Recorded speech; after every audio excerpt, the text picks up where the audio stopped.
Assalamualaikum warahmatullahi wabarakatuh. Mudah-mudahan Allah senantiasa memberikan kita kesehatan, kekuatan, serta kemudahan untuk menjalankan aktivitas kita pada hari ini. Nah, anak-anak Bapak yang soleh-soleha, pada kesempatan kali ini kita kembali melanjutkan pembelajaran kita pada mata pelajaran Pendidikan Agama Islam dan Budi Pekerti. Kita sudah masuk pada bab yang keempat. Nah, apa yang harus kita pelajari pada bab yang keempat ini? Mari kita simak penjelasan berikut ini. Materi pokok kita pada bab 4 ini adalah mengamalkan sholat sunnah. Anak-anak Bapak yang soleh-soleha, kita tahu bahwa sholat merupakan kewajiban yang harus dilaksanakan oleh setiap muslim, meski dia dalam keadaan sakit ataupun dalam perjalanan. Nah, sholat sunat yang dimaksud adalah sholat yang dikerjakan di luar sholat fardu atau disebut juga dengan sholat nawafil atau sholat nafilah.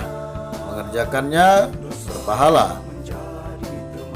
Nah, kemudian macam-macam sholat sunat itu jika dilihat dari segi pelaksanaannya ada dua. Yang pertama sholat sunnah yang dikerjakan secara berjamaah, dan yang kedua sholat sunnah yang dikerjakan secara munfarid. Nah, sholat sunnah berjamaah itu maksudnya adalah sholat sunnah yang dilaksanakan secara berjamaah. Sholat sunnah jenis ini status hukumnya adalah muakkad. Nah, contohnya adalah sholat Idul Fitri, sholat Idul Adha, tarawih, istisqa, khusuf, dan lain sebagainya. Nah, kemudian sholat sunnah munfarid yaitu sholat sunnah yang dikerjakan secara sendiri-sendiri. Status hukumnya ada yang muakkad seperti sholat sunnah rawatib dan tahajud, ada pula yang status hukumnya sunnah biasa atau wairu muakkad seperti sholat tahiyatul masjid dan lain sebagainya. Nah, yang pertama adalah sholat sunnah yang dilakukan secara berjamaah.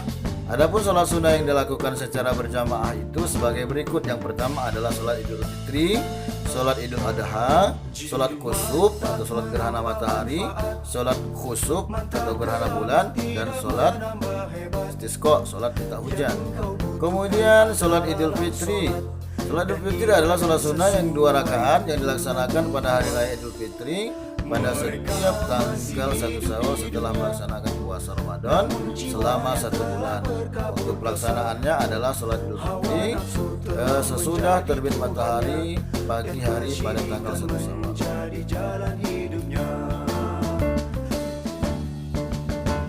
Kemudian sholat Idul Adha. Sholat Idul Adha adalah sholat sunnah 2 rakaat yang dilaksanakan pada hari raya kurban pada pagi hari tanggal 10 Zulhijjah bertepatan dengan pelaksanaan ibadah haji di tanah suci. Waktu pelaksanaannya adalah sesudah terbit matahari pagi hari pada tanggal 10 Zulhijjah. Kemudian adalah sholat kusuf, yaitu sholat gerhana matahari, sholat sunnah yang dilaksanakan ketika terjadi gerhana matahari. Waktu pelaksanaannya adalah mulai terjadi gerhana matahari sampai matahari kembali ke ufuk seperti semula. Melaksanakannya adalah sunat muakkad, ya. Nah, bagaimana cara melakukan sholat kusuf ini? Sholat gerhana dikerjakan dengan 2 rakaat dengan 4 kali ruku, yaitu pada rakaat pertama setelah melakukan gerakan ruku dan i'tidal, kemudian membaca surah Al-Fatihah lagi, lalu ruku dan i'tidal kembali, setelah itu sujud sebagaimana biasa.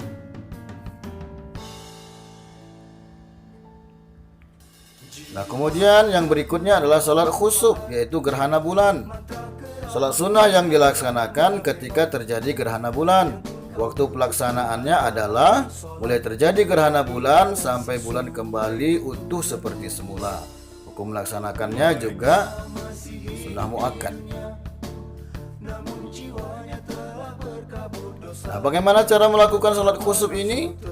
Yaitu sholat gerhana dikerjakan dengan 2 rakaat dengan 4 kali ruku, yaitu pada rakaat pertama setelah melakukan gerakan ruku dan i'tidal, kemudian membaca surah Al-Fatihah lagi, lalu ruku dan i'tidal kembali, setelah itu sujud sebagaimana biasa.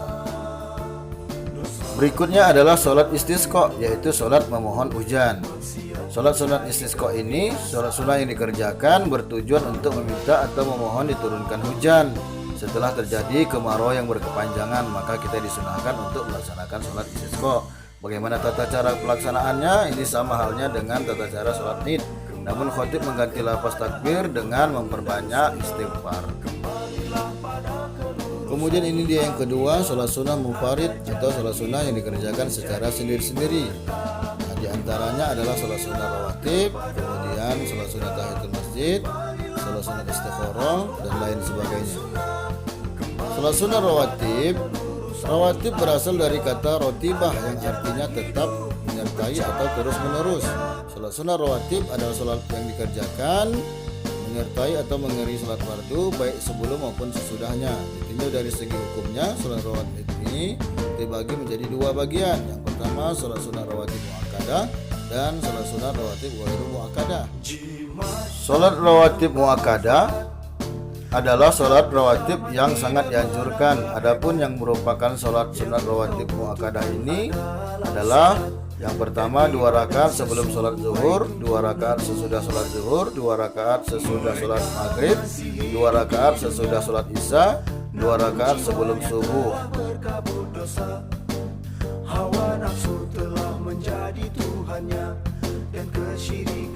Kemudian yang kedua, sholat rawatib ghairu muakkadah adalah sholat rawatib yang cukup dianjurkan untuk dikerjakan. Nah, diantaranya adalah 2 rakaat sebelum sholat zuhur selain 2 rakaat yang muakkadah, 2 rakaat sesudah sholat zuhur selain 2 rakaat yang muakkadah, kemudian 2 rakaat sebelum sholat asar, 2 rakaat sebelum sholat maghrib. Jika ditinjau dari waktu pelaksanaannya, sholat rawatib dibagi menjadi 2. Yang pertama rawatib qabliyah, adalah sholat rawatib yang dikerjakan sebelum melakukan sholat fardu, kemudian rawatib ba'diyah, sholat sunnah rawatib yang dikerjakan setelah sholat fardu. Nah, sholat tahiyatul masjid.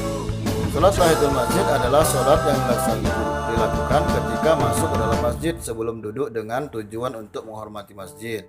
Sholat sunnah ini merupakan rangkaian adab memasuki masjid, ya.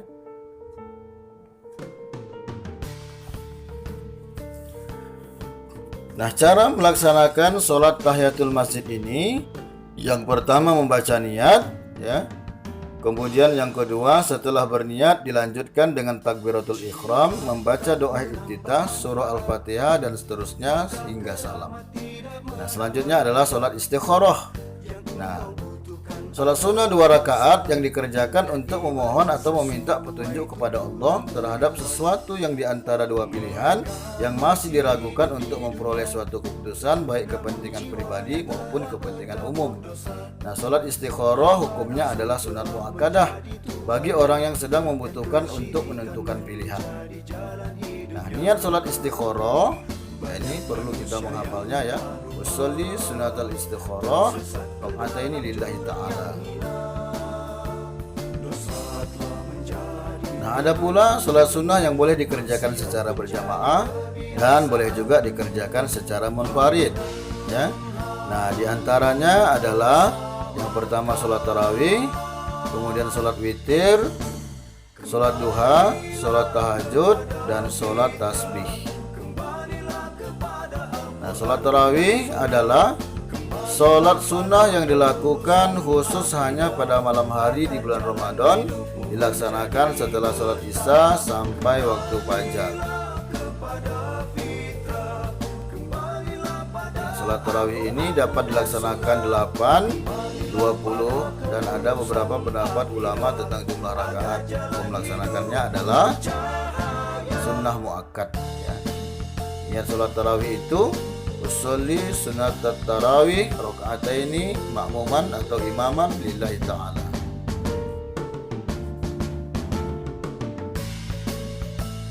Kemudian sholat witir. Nah, sholat yang dilaksanakan pada waktu malam dengan bilangan ganjil 1, 3, 5, 7, 9 atau 11 rakaat. Adapun waktu sholat witir adalah sesudah sholat isya sampai menjelang fajar atau sampai menjelang sholat subuh. Nah, niatnya, ya. Hukum melaksanakannya adalah sunat muakkadah. Nah, selanjutnya adalah sholat duha. Sholat sunnah yang dikerjakan pada waktu pagi ketika matahari sudah mulai naik sekitar 1 tombak atau sekitar pukul 7 atau matahari setinggi sekitar 7 hasta hingga menjelang sholat zuhur, ya. Niatnya juga perlu kita lihat. Kemudian sholat tahajud, ya. Sholat sunnah yang dilaksanakan pada sebagian waktu di malam hari.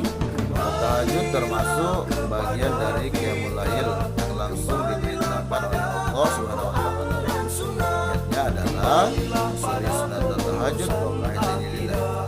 Agar jalan hidupmu bercahaya, agar jalan hidupmu bercahaya. Kemudian sholat tasbih, ya. Sholat sunnah yang dilaksanakan dengan memperbanyak tasbih. Niat sholat tasbih, usolli sunatat tasbih arba'a rakaatin lillahi ta'ala. Sholat ini dikerjakan 4 rakaat, boleh siang, boleh juga malam. Nah, ini adalah hikmah sholat sunat, ya. Boleh kita baca bersama-sama, ya. Demikian pembelajaran kita pada hari ini. Mudah-mudahan kita bisa memahaminya dengan baik, dan yang paling penting bagaimana kita bisa mengamalkannya dalam kehidupan kita sehari-hari. Assalamualaikum warahmatullahi wabarakatuh. Mereka masih